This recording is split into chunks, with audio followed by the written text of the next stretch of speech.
ప్రపంచంలో ఎన్నో సంగీత మార్గాలు ఉన్నాయి. వెస్టర్న్ ఉంది, తర్వాత మిడిల్ ఈస్ట్ మ్యూజిక్ ఉంది, ఇండియన్ మ్యూజిక్ ఉంది. అయితే భారతీయ సంగీతమే ఎందుకు వినాలన్నది ప్రశ్న. అంటే మన ఋషులు ఏం చెప్పారంటే ప్రపంచంలో ఎన్ని సంగీతాలు ఉన్నా కానీ మన సంగీతం అంటే మార్గీయ సంగీతం. మార్గీయ సంగీతం ఎందుకు పేరుకు వచ్చిందంటే మన మార్గీయ సంగీతం అంటే మనిషిని ఆత్మ వైపు తీసుకెళ్ళేది, అంటే మోక్షం వైపు తీసుకెళ్ళేది.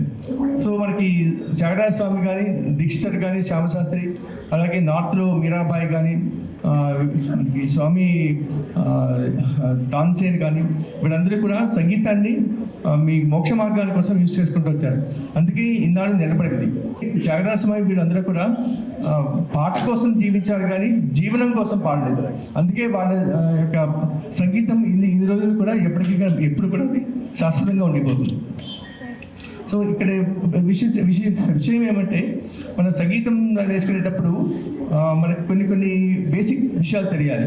ఇక్కడ ఏమవుతుందంటే మీకు ఒక సపోజ్ క్రికెట్ బాగా ఎంజాయ్ చేయాలనుకోండి, క్రికెట్ గురించి కొంత బేసిక్స్ తెలియాలి. అప్పుడే మనం క్రికెట్ బాగా ఎంజాయ్ చేయగలుగుతాం.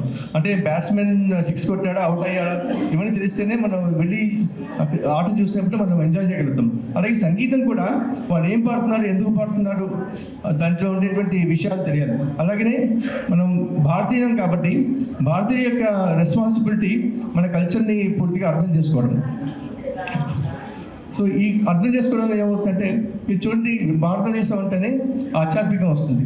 అలాగే సంగీతం కూడా మన సంస్కృతికి బ్యాక్ బోన్. అందుకే నేను ఈ ఛానల్ కూడా సంగీత భారతి అని పేరు పెట్టినటువంటి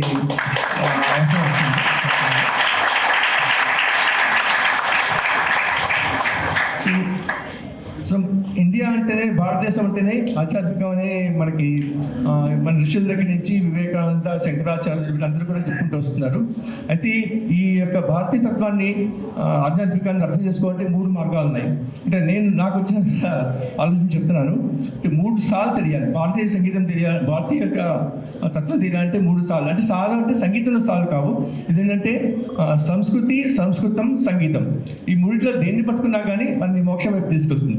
అంటే సంస్కృతం నేర్చుకుంటే శాస్త్రాలన్నీ మనం డీటెయిల్గా చదవచ్చు.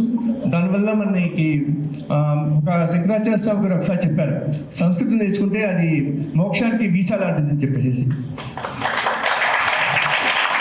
అలాగే భారతీయ సంస్కృతి నేర్చుకున్నా కానీ మోక్షం వైపు తీసుకెళ్తుంది. అలాగే సంగీతాన్ని నేర్చుకున్నా కానీ అది డైరెక్ట్గా మోక్షం వైపు తీసుకెళ్తుంది. సంగీతం నేర్చుకుంటే మోక్షం వైపు తీసుకెళ్ళడానికి ఎగ్జాంపుల్ ఏంటంటే త్యాగరాజ స్వామి, దీక్షితర్, శ్యామశాస్త్రి మనం మెయిన్గా కామన్గా అనుకునేది. అలాగే నార్త్ ఇండియాలో ఎంతోమంది గురువులు ఉన్నారు.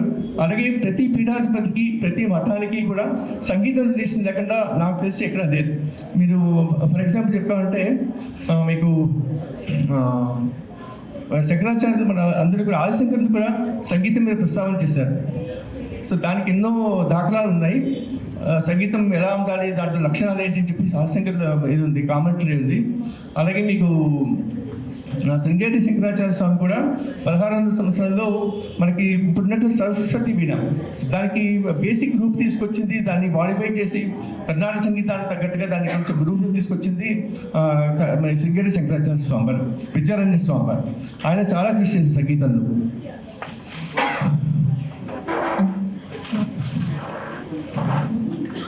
ఇది కాకుండా ఏంటంటే ముఖ్యమైన మన తరంలో మనకి సంగీతం గురించి అతి ముఖ్యమైన ఇచ్చినటువంటిది నేను ఈ పుస్తకం తీసుకోవడానికి ఒక కారణం ఉందండి. ఇదంటే జగద్గురు బోధ మహాస్వామి వారి యొక్క ఉపన్యాసాలు ఫస్ట్ వాల్యూమ్. ఇది మీకు విచిత్రం ఏంటంటే మహాస్వామి వారు ఇచ్చిన, ఆయన జీవితంలో ఇచ్చిన ఫస్ట్ ఉపన్యాసం మీరు కనుక చూస్తే తను సంగీత ప్రస్తావన చేశారు.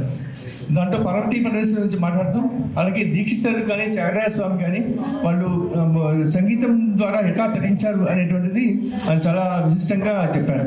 అలాగే కంచికి రాని సంగీత విద్వాంసులు లేరు, మహాస్వామి వారికి తెలియని సంగీత పద్ధతి కానీ సంగీతం కానీ లేదు. నేను ఒక బాంబే రామచంద్ర ఎవరో ఉన్నారు, యూట్యూబ్ చూస్తానండి. దాంట్లో మహాస్వామి వారు నార్త్ ఇండియన్ మ్యూజిక్ గురించి 45 నిమిషాలు చెప్పారట. అప్పట్లో టేప్ రికార్డ్స్ కానీ మేము లేవు రికార్డ్ చేయడానికి. అదే ఆయన ఫీల్ అయ్యారు, నాకే లేదు లేదంటే అంతటి నా జీవితంలో మరపురాని రోజు అని చెప్పేసి మహాస్వామి వారికి సంగీతంలో ఉన్నటువంటి ప్రజ్ఞ ఏంటో ఆయన చెప్పారు. సో నాకు ఈ ఛానల్ యొక్క మెయిన్ ఉద్దేశం ఏంటంటే మనకి అసలు సామవేదం నుంచి సంగీతం ఎట్లా పుట్టింది అంటే మనకి సంగీత శాస్త్రం చెప్పినప్పుడు మన వాళ్ళు ఏం చెప్పారంటే మనకి వేదం పాడినప్పుడు దాంట్లో మెయిన్గా వాళ్ళు చూసేది ఉదాత్త అనుదాత్త స్వరిత. ఈ ఉదాత్త అనుదాత్త స్వరిత నుంచే మిగతా సంగీత స్వరాలు కూడా వచ్చాయి. దాన్ని బేస్ చేసుకుని సప్తస్వరాలు వచ్చాయి. అలాగే ఈ సప్తస్వరాలు కూడా దైవాధీనంలో ఉన్నాయి. ఒక ఈతా బేగం అని ఒక నార్త్ ఇండియన్ ఒక బెంగాలీ హిందుస్థానీ ఆర్టిస్ట్ ఉన్నారండి. ఆవిడ ఇండియన్ మ్యూజిక్ అని ఒక పుస్తకం పబ్లిష్ చేశారు. కానీ ఆవిడ ఏం చెప్పారంటే అసలు సంగీతం అనేది రాగా పద్ధతి అనేది సృష్టి ఆది నుంచి ఉంది అని చెప్పారు. అంటే పరమేశ్వరుడు సృష్టిస్తుంటే ఈ అప్పుడంతా శబ్దమే పరబ్రహ్మం కదా. సో శబ్దమే పరబ్రహ్మం అయినప్పుడు ఆయన 5 ముఖాల నుంచి 5 రకాల రాగాలు అంటే మీకు వసంత రాగం, శ్రీరాగం, తర్వాత ఏమో మాలకౌశిక, ఇలాగా 5 రాగాల ద్వారా సృష్టి అసలు పంచభూతాలు ఏర్పడాయని చెప్పేసి ఆవిడ చెప్పారు.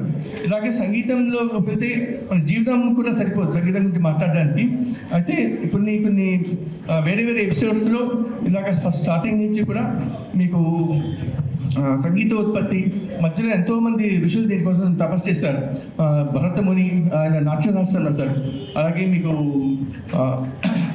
అలాగే సంగీత రత్నాకరం అది మనకి చాలా ముఖ్యమైనటువంటిది. అది సంగీత రత్నాకరం తర్వాత వెంకటమక్కి గారు మనకి చతుర్దండి ప్రకాశిక రాసి అందించారు. చతుర్దండి ప్రకాశిక మనకి కర్ణాటక సంగీతానికి అతి ముఖ్యమైనటువంటి ప్రాణం లాంటిది అనమాట.